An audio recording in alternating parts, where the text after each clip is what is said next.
បាទមិញคลิปមួយនេះគឺជាផ្នែកម្ខាងនៃចាស់ទុំតែឥឡូវនេះផ្នែកម្ខាងទៀតនេះគឺជាផ្នែកម្ខាងទៀតដែលព្រះអង្គគ្រូព្រះអង្គកំពុងតែចែកជាទាននេះជាផ្នែកម្ខាងទៀតដូចមានមើលទាំងអស់គឺ3ផ្លូវទាំងអស់គឺ3ផ្លូវ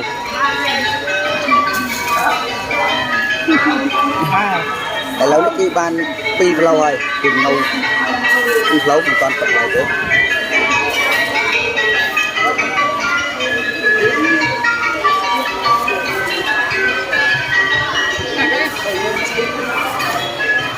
ហើយទស្សនវិជ្ជានេះខ្ញុំបាននិយាយផងដែរថាទីតែងតែកើតមានឡើងជារៀងរាល់ឆ្នាំក្នុងមួយឆ្នាំម្ដងដែលព្រះអង្គគ្រូលោកបានធ្វើជារៀងរាល់ឆ្នាំតែម្ដងដាក់មកតាមណានោះដាក់លើនេះព្រះអង្គគ្រូលោកធ្វើជារៀងរាល់ឆ្នាំតែម្ដងគឺគាត់តែងតែមានការចែកបុណ្យកុសល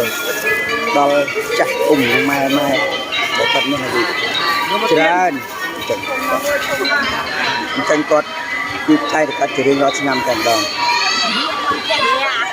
អូចង់ចំជន់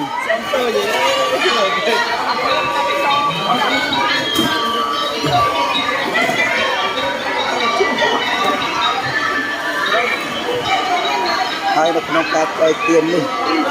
ដោយខ្ញុំបានបញ្ជាក់ប្រាប់និយាយមិញទៅថាគឺមានដូចជាមីទឹកក្រូចឈើទឹកក្រូចស្រង់មួយជាមួយនឹងប្រាក់ 10000 រៀលផងដែរពីព្រះអង្គគ្រូព្រះនាមព្រះអង្គសមាលី